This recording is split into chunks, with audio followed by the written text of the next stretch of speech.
Hello, kamusta tayong lahat? I praise my Father, the Almighty God, Yahweh, for His great love for us. He is our inheritance, and we are His inheritance. Mahal na tayo ni Almighty Father, sa simula't simula pa. Nung create niya tayo, mahal niya na tayo. Nung ginawa niya tong mundo na to, mahal na niya tayo. At yung pagmamahal ni Almighty Father, it will never end.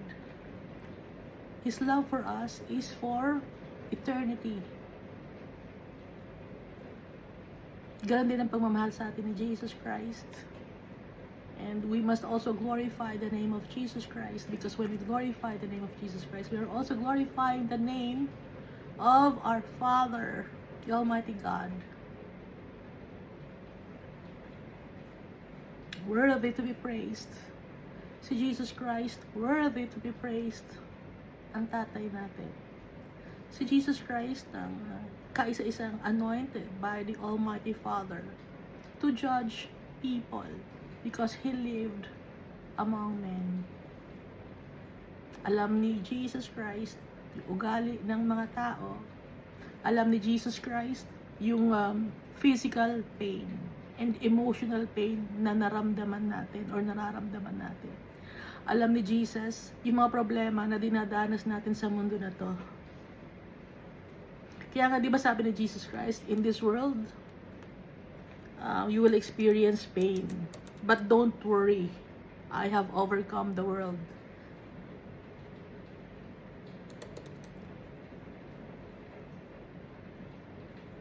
Sa John chapter 16, verse 33.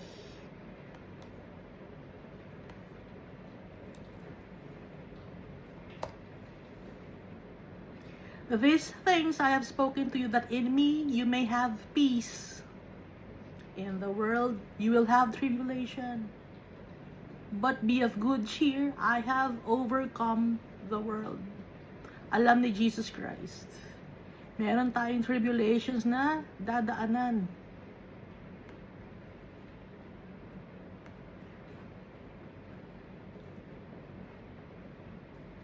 Kaya binigyan na tayo ng heads up ni Jesus Christ. May tribulation kayong dadaanan. Pero huwag kayong malungkot. Be of good cheer. Napagtagumpayan ko na ang mundo. At mapapagtagumpayan nyo rin. Bakit natin mapapagtagumpayan ang mundo na to? Because of Jesus Christ. Dala-dala tayo ni Jesus Christ. Ibigay si Jesus Christ ni Almighty Father sa atin. Kaya magpasalamat tayo sa tatay natin. Every day, every hour, every minute, lagi nasa puso at isipan natin yung tatay natin at saka si Jesus Christ. So, last time we read Ezra chapter 8, no? Yung Ezra chapter 8, dito binanggit yung pagbalik ng mga Jews and the rest of the Israelites na iba-ibang mga lahi. Bumalik sila sa land na ibinigay sa kanila ni Almighty Father, sa Jerusalem. Jerusalem, yun ang capital ng Judah. Kaya hanggang ngayon, ang capital ng Israel ay Jerusalem. No? Hanggang ngayon. Ngayon, nilista kung sino yung mga umuwi or sumama papunta ng Jerusalem from Babylon. Sino yung mga yon? Nilista rito, di ba? Ngayon, sa Nehemiah chapter 7 verse 4, gusto ni Nehemiah na magkaroon ng census. Kasi, after some time, di ba, nauna si Ezra na bumalik ng Jerusalem. Tapos, after 13 years, dumating si Nehemiah, tapos na-rebuild yung wall of Jerusalem. Tapos, nung nagkaroon na ng wall ang Jerusalem, no? Nagkaroon ng census. At nakita ni Nehemiah na meron record.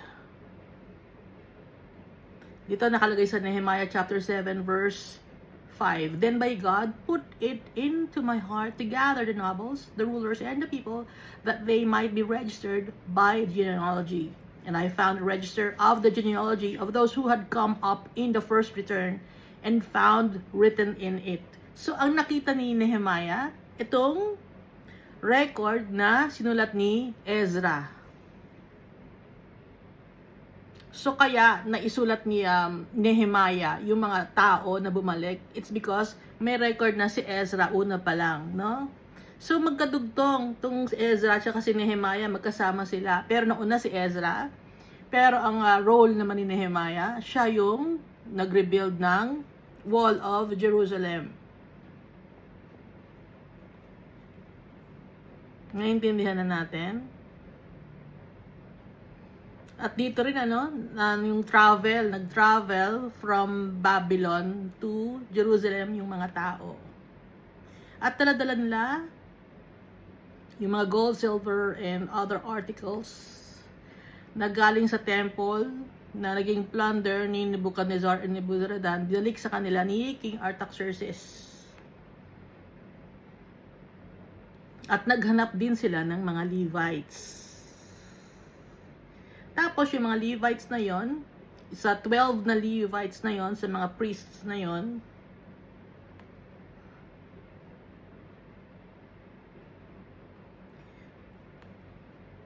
or leader ng mga priests, no? Leaders of the priests, sa 12 na yon, hinati-hati yung mga daladalang mga gold, silver, and bronze, and other articles. At prinotektahan sa rin yung Almighty Father. Wala nang ambush sa kanila. At walang mga gamit, walang nagnakaw sa kanila.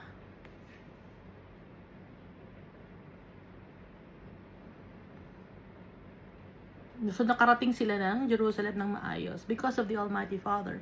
Kahit wala silang guard, nakadating sila ng maayos sa Jerusalem. Kahit wala silang mga horsemen or soldiers na magbabantay sa kanila dahil mahal ang mga gamit na dala nila, the Almighty Father protected them. So tira tayo sa Ezra chapter 9.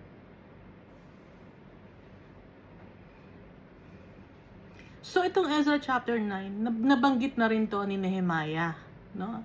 Dahil si Nehemiah ay umalis, nagpunta siya kay King Artaxerxes, and then sa pagbalik niya, magulo na.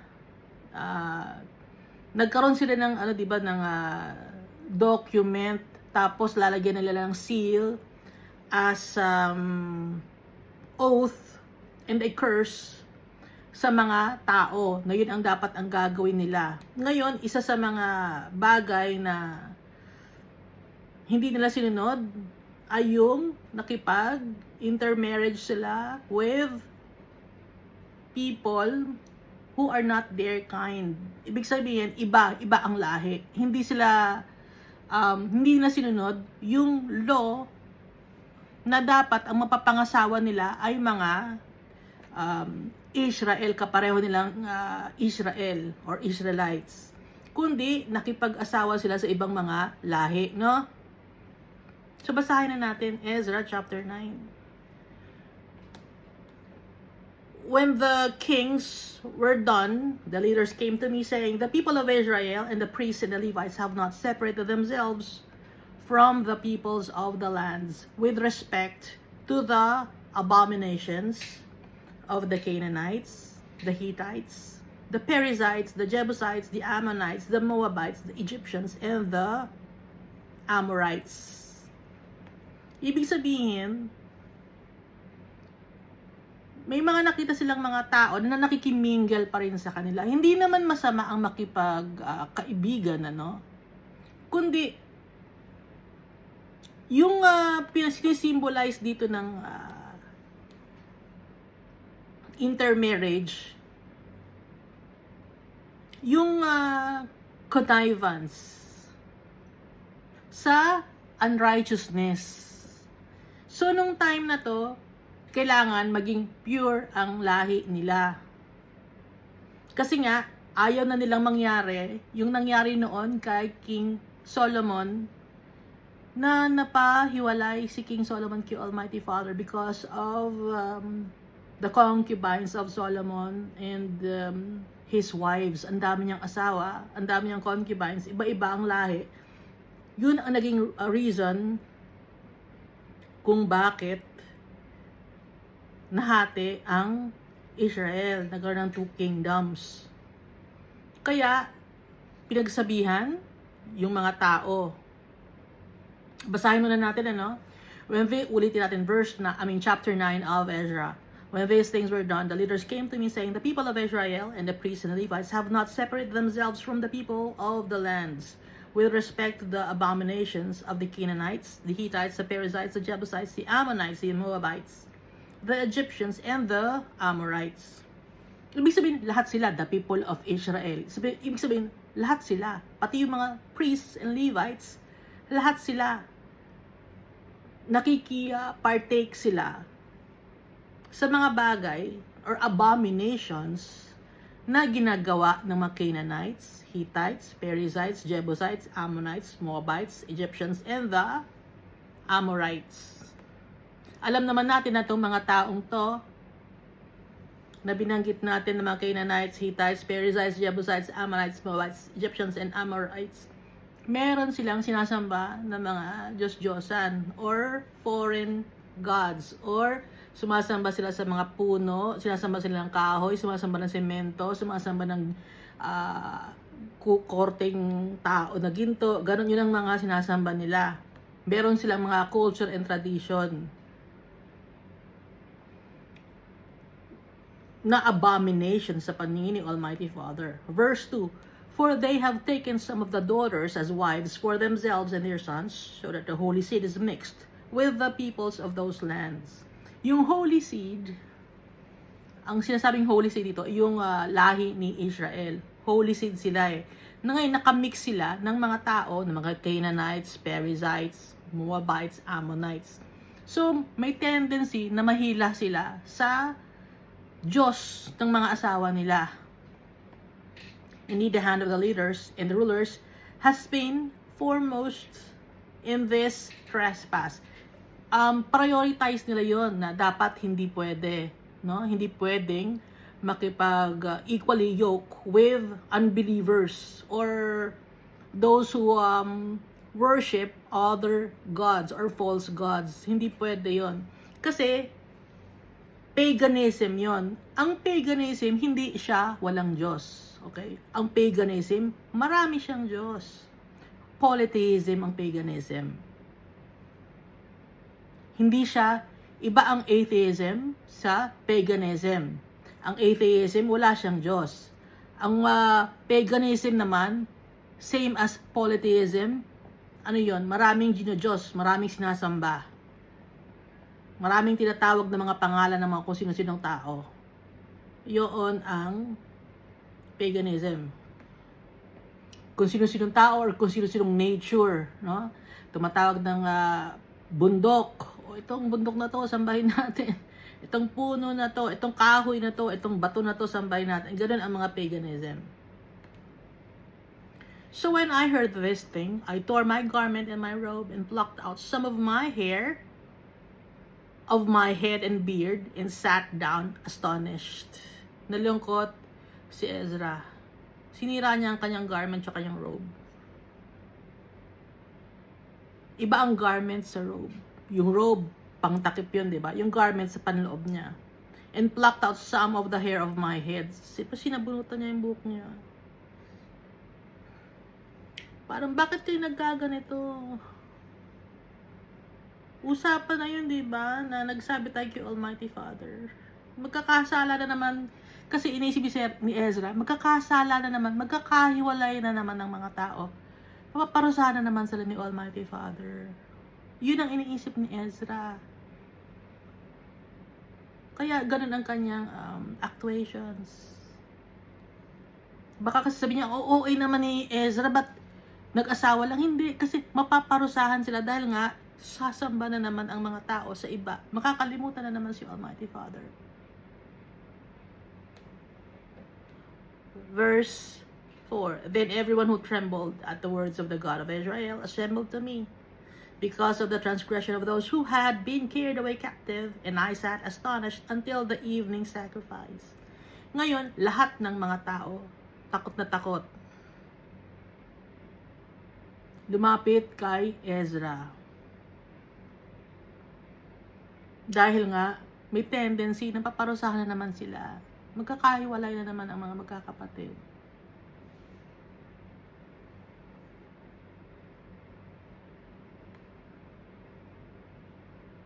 Meron na silang takot. Meron na silang experience gaya ng nangyari nga kay King Solomon. Na sila, they've learned their lesson. Pero yung mga tao kasi na iba, hindi sila natuto dahil hindi nila na-experience yung na-experience ng mga fathers nila. So yung mga bagong bata ngayon ang nakipag-asawa sa mga hindi nila kalahi. Kasi hindi nila na-experience yung hirap ng nung nagkakaroon ng war, ng battle. Tsaka nung pinaparusahan, hindi na na-experience yun. Kasi luwaki na sila sa Babylon, naging maayos ang buhay nila, nung pagbalik nila, so pa rin sila, nakikipag-deal pa rin sila. Ngayon, baka sabihin niyo, so masama pala. Paano ngayon tayo makakapag-share sa mga ibang tao? Kung hindi tayo makikisalamuha sa kanila, paano ang mundo? Hindi naman lahat ay Christian or followers of Christ and the Almighty Father. Isipin nyo yun, di ba? Ngayon,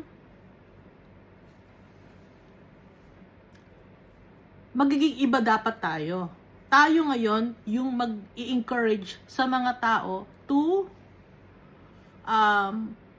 know the Almighty Father sa pamamagitan ng ating mga gawa. Kasi ang mga tao takot na sila na baka lolokohin na ako ito, mga ipokrito lang to, sisinungaling lang ako to, gusto lang maghingi ng tithes nito. Ganon, yung mga tao ngayon. Kaya dapat ipakita natin through our actions. Paano ang actions? Ipakita natin yung kung paano si Jesus naglakad sa buhay dito sa mundo. Paano ba siya, example, si Jesus, paano ba ang ginawa niya? Ganun ang gagawin natin. Kasi sawa na ang mga tao sa lip service, sa puro salita. Kailangan ng mga tao maramdaman sa puso nila. Paano natin maipaparamdam?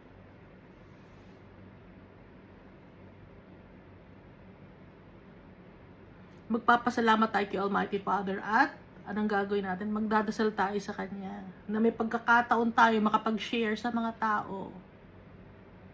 Dahil kailangan ma-share sa mga tao ang salita ni Almighty Father bago dumating si Jesus Christ. Ngayon, itong sinasabi na bawal mag-asawa, no? Hindi lang ito yung tungkol sa asawa Tungkol ito sa nakikipartake ka sa kasalanan. Yung wives dito or yung husbands dito na kumukuha ka ng ibang asawa, hindi ito yung wives, literal na wives or husbands sa ngayon, kundi nakikipartake ka sa kasalanan. Naintindihan nyo? Nung time nito, hindi pwede asawa, no? Mag-asawa ng ibang lahi. Ngayon, hindi tayo pwedeng makipartake or makisama sa mga bagay na kadumihan. Naiintindihan ninyo? Symbolically, ito ngayon sa atin. Noong time na to, literal, asawa hindi pwede. Ngayon, symbolically tayo na hindi tayo pwedeng makisali sa mga kasalanan. Kung alam natin kasalanan, lalayo na tayo. Hindi natin na aawayin yung mga tao. Hindi ganon. Ipapakita natin sa kanila si Jesus Christ sa pamamagitan ng ating mga actions. O halimbawa, no, example, may nag-aalok sa'yo uminom ng alak.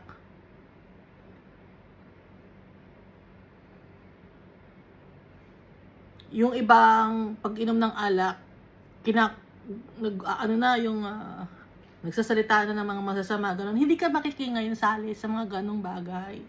Ipapakita mo na nasa puso mo si Almighty Father tsaka si Jesus Christ. Ngayon sa opisina, may nanloloko sa opisina or nagnanakaw sa opisina ng mga gamit, di ba? Hindi ka makikisali sa pagnanakaw ng mga gamit sa opisina. O sa opisina, may mga chismisan. Hindi ka makikisali sa mga chismisan. Gagawa ka ng tama, ng maayos. Naintindihan natin?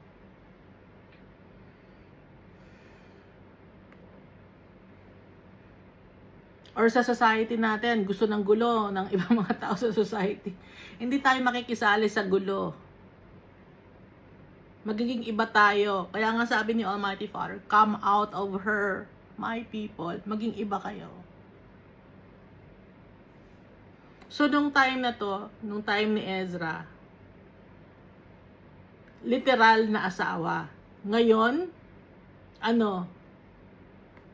sa trabaho natin, sa mga nakakasalamuhan natin sa tao, ipakita natin si Jesus Christ at si Almighty Father nasa puso natin na iba tayo. Nang sa ganun, ma-encourage na sila or mapakilala natin sila kay Almighty Father tsaka kay Jesus Christ. Ma-encourage natin sila na magtiwala din kay Almighty Father tsaka kay Jesus Christ with the power of the Holy Spirit.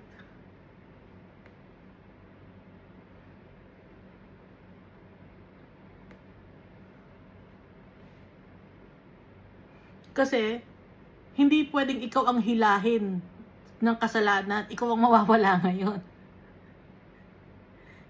Kaya dito, hindi pwede na mag-asawa dahil baka mahila, magkasala ngayon. Hindi pwede. Kaya tayo ngayon, hindi tayo pwedeng makisali sa kasalanan dahil baka tayo ang mahila. Naintindihan na natin. Kino-compare natin yung pag-aasawa rito, intermarriage with unbelievers. Ngayon, tayo nakikipag socialize with unbelievers or kasama natin sa trabaho, mga unbelievers. Hindi tayo pwedeng makisali sa kaguluhan, sa chismisan,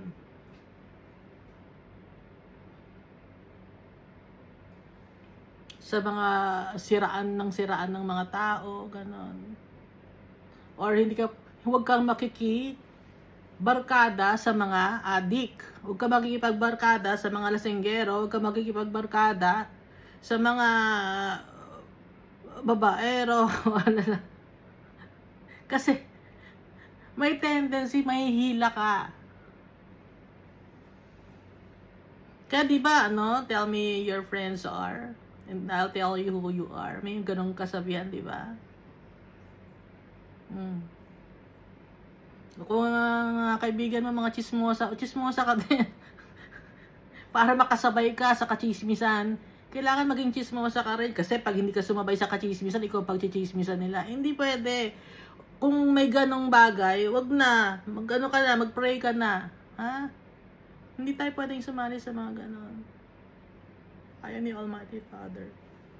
Pag nagchichismis kasi tayo, nakakasakit tayo ng damdamin ng tao. Pag ganun ba minamahal natin ang kapwa-tao natin? Hindi ba hindi? Nagkakasala tayo. Naintindihan na natin?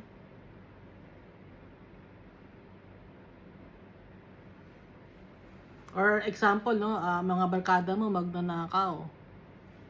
Or scammer. Barkada ko lang. May tendency na hilahin ka nila. Magiging scammer ka din.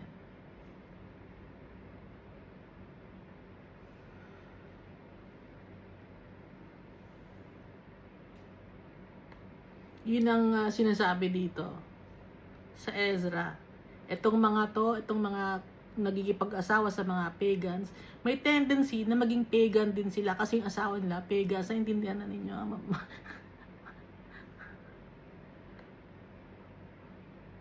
Sa verse 5 na tayo, at the evening sacrifice, I arose from my fasting, and having torn my garment and my robe, I fell on my knees and spread out my hands to the Lord my God. And I said, Oh my God, I am too ashamed and humiliated to lift up my face to you. Nahihiya ako, Almighty Father. Hiyang-hiya ako. Sabi ni Ezra, na ipakita ko ang mukha sa'yo, hindi ako makatingin sa'yo ng pataas. Parang gusto ni Ezra na itago yung mukha niya dahil sa kasalanan ng mga tao. Dahil si Ezra, ang dala-dala niya yung mga tao kasi. Responsibilidad niya.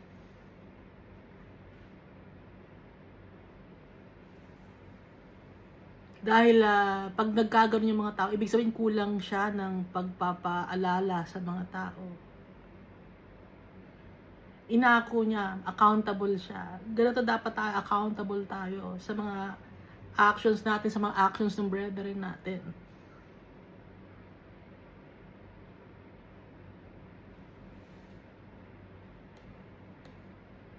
And I said, Oh my God, I'm too ashamed and humiliated to lift up my face to you, my God, for our iniquities have risen higher than our heads, and our guilt has grown up to the heavens. Ang laki ng kasalanan namin sa iyo. Ang taas ng kasalanan namin sa iyo.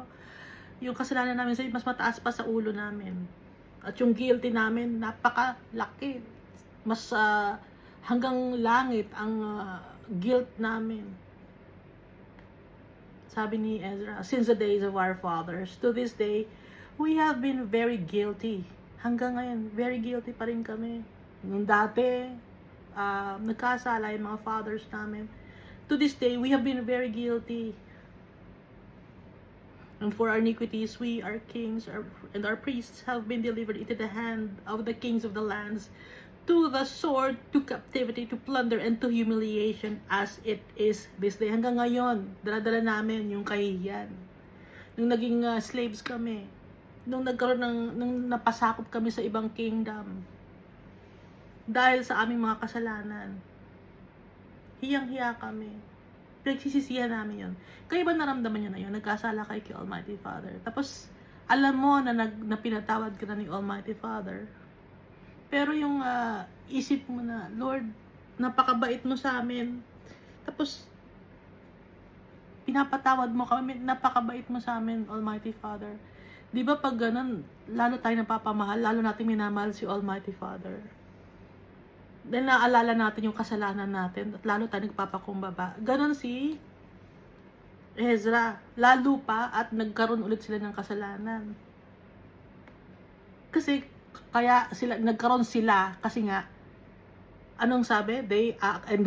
We acted as one man. Naging isa kasi sila eh. Ngayon, kung naging isa sila, pare-pareho sila ng kasalanan. Kasi naging isa sila, di pa nakalagay, saan ba natin nabasa yun? As one man. Saan ba nakalagay yun? Sa Nehemiah chapter 8 verse 1. No? Naging kaisa na, kahit iba-iba sila ng tao, naging kasi silang iisa na. Naintindihan ninyo?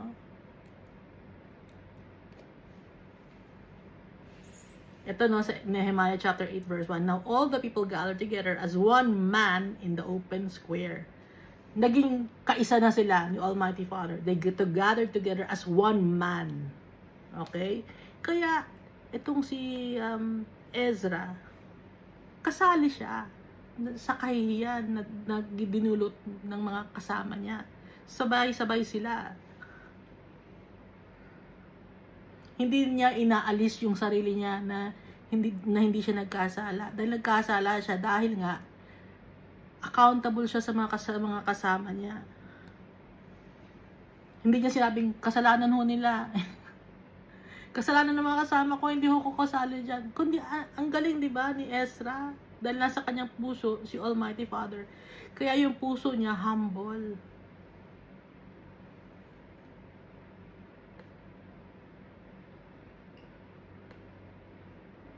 Ngayon, nandito sa Bible to, inilagay ni Almighty Father, pinasulat niya kay Ezra, para matuto rin tayo na magpakumbaba. Si Ezra, ganito ang ginawa.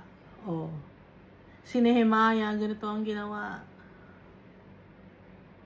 O sa New Testament, si Jesus Christ, ganito ang ginawa. Example sa atin. Pinapakita sa atin yung gloriousness and holiness and mightiness of our Father at ng kanyang yung mga taong kanyang pinili. Ipinapakita dito na sila ay mga tao. Wala silang wala silang kapangyarihan. Ang may kapangyarihan si Almighty Father. Ang kaisa-isang may kapangyarihan na naging tao na napunta rito sa lupa, si Jesus Christ.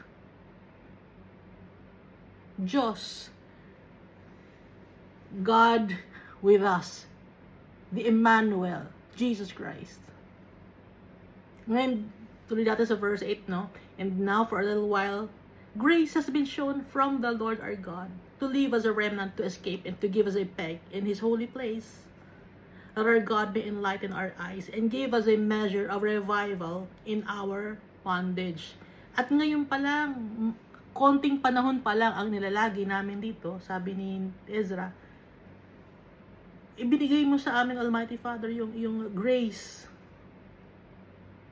At binigyan mo pa kami ng mga tao pang natitira, ng mga lahi, para mabuo uli kami, makapag-umpisa uli. Binigyan mo kami ng peg, or ng isang bahay na in His holy place, that our God may enlighten our eyes and give us a measure of revival in our bondage, para makatanggal sa kasalanan, para hindi sila magkasala, maging free sila from the bondage of sin and shame. Kasi dito sa verse 9, for we were slaves, sabi ni Nehemiah, ni Ezra, si Ezra to. Yet our God did not forsake us in our bondage. Kami, naging slaves kami. Slaves ng, literal na slaves, naging captive sila, and at the same time, slaves to sin. Yet our God did not forsake us in our bondage. Gaya tayo, slaves to sin tayo, pero hindi tayo iiwan ni Almighty Father. Yet our God did not forsake us in our bondage, but number 1, anong ginawa ni Almighty Father na binabanggit ni Ezra? He extended mercy to us in the sight of the kings of Persia. Number 2, to revive us. Number 3, to repair the house of our God. Number 4, to rebuild its ruins. Number 5, and to give us a wall in Judah and Jerusalem. Dito sa verse 9, slaves, no? Parang tayo, slaves to sin and shame. Pero si Almighty Father, hindi niya tayo iniwan. Parang sila Ezra at yung kanyang mga kasama, hindi iniwan ni Almighty Father. Hindi nagbabago si Almighty Father. Na? So number 1, He extended mercy to us in the sight of the kings of Persia. Sa ngayon, i-extend ni Almighty Father yung mercy niya sa atin. Yung awa niya sa atin, in-extend ni Almighty Father dahil naaawa siya sa atin. Number 2, ni-revive tayo ni Almighty Father. Ano yung revive? He healed us and restored us back to life. Kasi dati, patay tayo. Ngayon, binuhay tayo ulit. Pinagaling tayo ni Almighty Father. Through Jesus Christ, He revived us. Number 3, to repair the house of God. Ngayon, ano yung house of God? Ang house of God, tayo, at ni-repair yun ni Almighty Father, tayo, yung connection natin kay Almighty Father. Na-reunite na tayo sa Kanya through Jesus Christ. Na-repair yung relationship natin sa tatay natin because of Jesus Christ. Number 4, to rebuild its ruins. Ano ang nangyayari? Bine-bless tayo ni Almighty Father na iba ang buhay natin. Change our lives for the better. At sinusustain tayo ni Almighty Father. Pinaprovide niya sa atin ang ating mga pangailangan. And number 5, and to give us a wall in Judah and Jerusalem. At wall, no? In Judah and Jerusalem means protection. Ngayon, si Almighty Father, pinoprotektahan niya tayo at ginaguide niya tayo. So, nakikita ninyo yung experience na Ezra at ng mga Israelites na kasama niya, yung pagpe-pray ni Ezra, nakita ninyo? Na hanggang ngayon, ganun pa rin ang ginagawa ni Almighty Father. Na nag-extend si Almighty Father ng mercy sa atin. Ni-revive niya tayo. Ni-repair niya tayo, yung connection natin sa Kanya. Ni-rebuild niya tayo. Iniba niya yung buhay natin. Dati magulo ang buhay natin, ngayon meron na tayong peace and joy. At pinoprotektahan tayo ng Almighty Father to give us a wall in Judah and Jerusalem. Protection ni Almighty Father. Symbolically, ngayon. Ito, noon, no? Tapos, nakikita niyo yung comparison. Isusulat ko na lang. Isusulat ko na lang sa description. Verse 10, and now, O our God, what shall we say after this? For we have forsaken your commandments. Ngayon, Lord, anong gagawin namin? Iniwan ka namin. Iniwan namin yung commandments mo, yung bilin mo sa amin, kitalimutan namin. Magkasala na naman kami. Verse 11, which you commanded by your servants, the prophets, saying, the land which you are entering to possess is an unclean land, with the uncleanness of the peoples of the lands, with their abominations which have filled it from one end to another, with their impurity. Ang sabi niya, Almighty Father, ang pupuntahan ninyong land, madumi. The land which you are entering to possess is an unclean land. Madumi ang land na yon. Kaya sinasabing madumi yung land na yon kasi yung mga taong nakatira doon, hindi followers ni Almighty Father. Kaya madumi.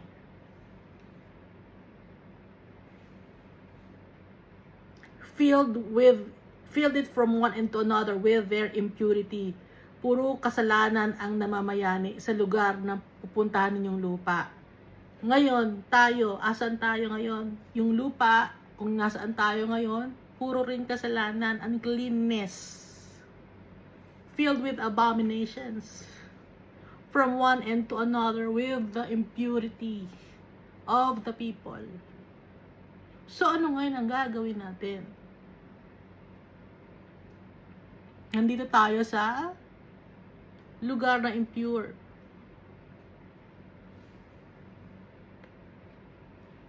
Verse 12, now therefore do not give your daughters as wives for their sons, nor take their daughters to your sons. And never seek their peace or prosperity, that you may be strong and eat the good of the land, and live it as an inheritance to your children forever. Sinasabi ni Almighty Father, wag kayo makiki-partake sa kadumihan. Ano pa? Kasi nung time na to, wag ka mag-aasawa ng hindi ka-tribe or kalahi mo. Ano pa? Never seek their peace or prosperity, that you may be strong and eat the good land. Wag tayong mga kokovet, no? Sa ngayon, wag tayong magnanais ng mga bagay dito sa mundo. Bakit? Magiging selfish tayo and greedy tayo. So, saan ang tingin natin? Kay Almighty Father. Kaya nga sabi ko, never seek their peace or prosperity. Wag mong tignan yung na yumayaman sila. Hindi, gumagawa sila ng kasalanan, pero yumayaman naman sila eh. Sa ngayon, ikino-compare natin yung sa ngayon yung binanggit ni Almighty Father dito. Maraming tao ngayon, mayaman dito sa lupa, pero gumagawa ng kasalanan. Huwag tayong maiinggit. Ibig sabihin ni Almighty Father. Bakit? That you may be strong and eat the good of the land. Maging strong tayo, spiritually speaking, and eat the good of the land. Ano yung good of the land? Kay Almighty Father. Siya yung ating pagtitiwalaan, so that we may eat the good of the land. Yung land na sinasabi ni Almighty Father ay ang kanyang heavenly abode. Yun ang good land. Doon tayo titira. Siya ang mag-provide sa atin lahat. Naintindihan ninyo? And leave it as an inheritance to your children forever. Ano yung i-leave natin inheritance as an inheritance to your children forever? Ang i-leave natin inheritance sa ating mga children, pera ba? Ang pera, nananakaw, nasisira, nabubulok. So, anong i-leave natin inheritance sa mga anak natin? Ang i-leave natin inheritance, yung takot kay Almighty Father. Yung pananampalataya kay Almighty Father. Tuturuan natin yung mga anak natin. Isa lang pala anak ko.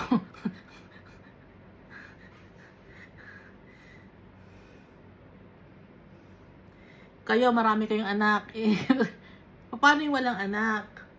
O di ituro ninyo sa mga tao na mga bata, kahit hindi ninyo anak, yung malalapit sa inyo, i-share ninyo yung goodness of the Almighty Father and Jesus Christ. Yun ang magandang inheritance sa mga mas nakakabata sa atin. Hindi yung, yayaman ka para yumaman ka, para mabuhay ka sa mundo na to, kailangan mo mangloko ng tao, kailangan matuto ka magsinungaling. Hindi yun ang inheritance na maganda. Kasi may nakita akong book. Ang ituturo sa book, turuan nyo magsinungaling ang anak ninyo. May ganang book. Alam niyo yun? hindi ako makapaniwala. Para raw mabuhay sa mundo na to, kailangan marunong magsinungaling ang tao. Hindi pwede. Ayaw ni Almighty Father. Hindi nabubuhay si Almighty Father sa kasinungalingan. Gusto ni Almighty Father, puro katotohanan, sa Kanya tayo magtitiwala. Hindi ang mundo na to ang para sa atin. Dahil ang mundo na to, madumi, darating ang oras, lilinisin ni Almighty Father ang mundo na to, tatanggalin niya lahat ng kadumihan, lahat ng mga kasinungalingan, tatanggalin niya. Saan dadalhin? Sa impyerno. Gusto niyo bang mapunta yung anak ninyo sa impyerno?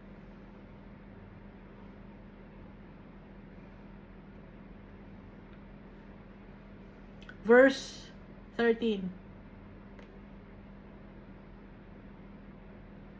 And after all that has come upon us for our evil deeds and for our great guilt, since you, our God, have punished us less than our iniquities deserve, and have given us such deliverance as this.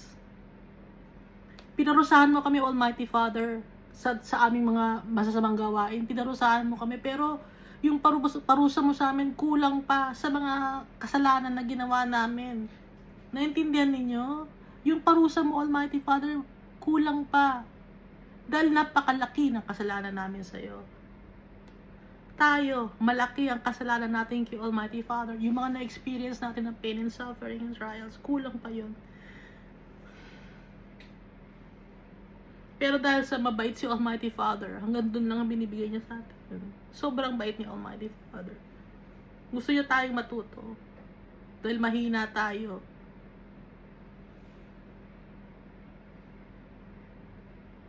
And had given us such deliverance as this. Pinatawad mo kami. Napakabait ni Almighty Father. Dahil yung mga kasalanan natin, deserve natin agad sa impyerno. Alam niyo yun, di ba? Nasa Book of Romans chapter 1 yun eh. Impyerno agad eh. Pero dahil si Almighty Father, He's very loving. Yung kaparusahan na binibigay niya sa atin, less than our iniquities deserve.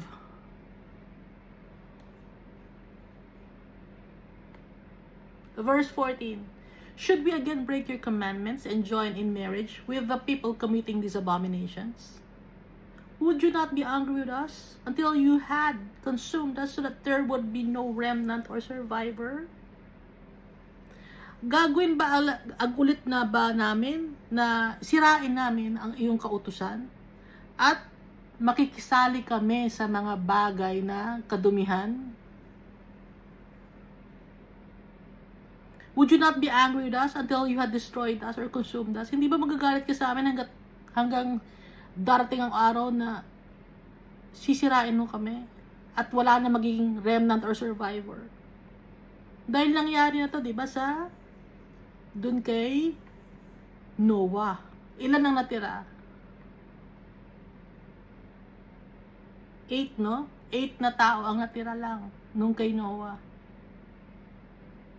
Kaya, si Ezra, takot siya. Would you not be angry with us until you had destroyed us or consumed us so that there would be no remnant or survivor?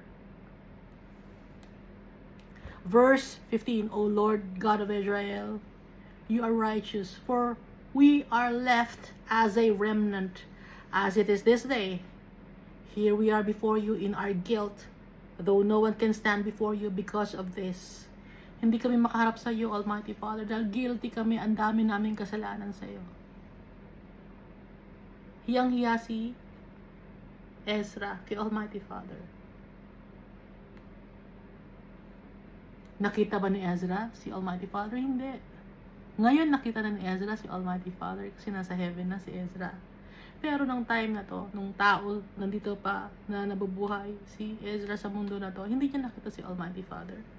Pero may pananampalataya siya kay Almighty Father. Alam niya kung galit si Almighty Father o hindi. Alam niya yung law na tinuturo ni Almighty Father. Kilala niya si Almighty Father. Kaya takot siya. Alam niya yung power ni Almighty Father. Tayo, alam ba natin yung power ni Almighty Father? Hindi. Kaya nga tayo laging nagkakasala dahil hindi natin alam eh. Ngayon, alam na natin, powerful si Almighty Father. Sa isang salita lang ni Almighty Father, kaya niya tayong durugin. Sa isang salita lang ni Almighty Father, kaya niyang baguhin ang buhay natin. Ganun ka powerful si Almighty Father. Kahit hindi magsalita si Almighty Father.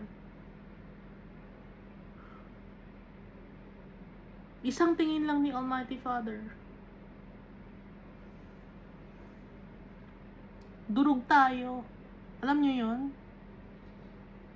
Pero bakit nandito pa rin tayo sa mundo na to? Dahil sa mahal niya tayo. Binibigyan niya tayo ng chance bumalik sa Kanya. Binibigyan tayo ng chance ang tatay natin. Ma-realize yung mga pagkakamali natin. Nang sa ganun, makabalik tayo sa Kanya. Paano tayo makakabalik sa Kanya? Ang turo sa atin ng tatay natin, si Jesus Christ. Yung blood ni Jesus Christ, magtiwala kay Jesus Christ. Ang sabi ni Almighty Father, this is my son, listen to Him. Makikinig tayo kay Jesus Christ. Nasa, ano yung mga sinabi ni Jesus Christ? Nasa Matthew, Mark, Luke, and John. Nasa Book of Revelation. And then, yung mga nandun din sa Book of Acts. Pati na the rest of the book sa New Testament, si Paul, nagpakita sa kanya, si Jesus.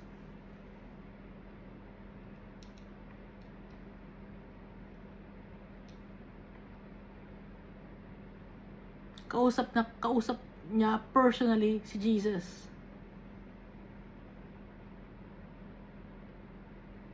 Yung 12 apostles, nakasama nila si Jesus. Kaya nalaman nila kung sino si Jesus, kung anong ugali ni Jesus. Kaya, yung nasa New Testament, inspired by the Holy Spirit yun, galing kay Almighty Father yun. Pati itong nasa Old Testament, lahat dito sa Bible. Magbabasa tayo para makilala natin ang tatay natin. Alam natin kung ano yung mga bagay na ginagagalit niya. Para lagi tayong tingnan natin yung sarili natin. I-guard natin yung ginagawa natin sa araw-araw. Tama ba to, Almighty Father? Ito ba ang gagawin ko, Almighty Father? Yung decision making natin. Wisest decision.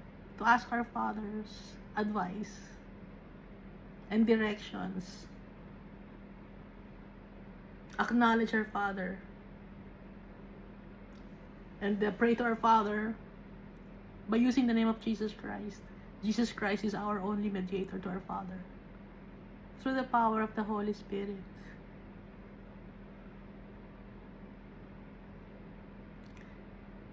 Hindi tayo pababayaan ng tatay natin. Hindi nagbabago si Almighty Father. Simula pa noon hanggang ngayon. Very loving, patient, and kind, and merciful. Just like Jesus Christ. Kino-consider tayo ni Almighty Father ng mga anak niya. Ang tatay natin holy, tapos tayo, mga anak niya, ang dudumi natin. Nakakahiya sa tatay natin. Di ba pag may mga bata no, sa kanya madudumi? Tapos makikita yung magulang. Yung may magulang niya, ba't ang dudumi ng mga anak? Pero tayo, hindi tayo kinakahiya ng tatay natin. Ay, yung mga anak ko yun, madudumi eh. Malilinis din yan. Ipinadala ko na yung isa kong anak, si Jesus Christ. Magiging malinis din yung mga anak ko kasi gagayahin nila si Jesus Christ. May pag-asa. Because of Jesus Christ. Thank you, and God loves us all so much.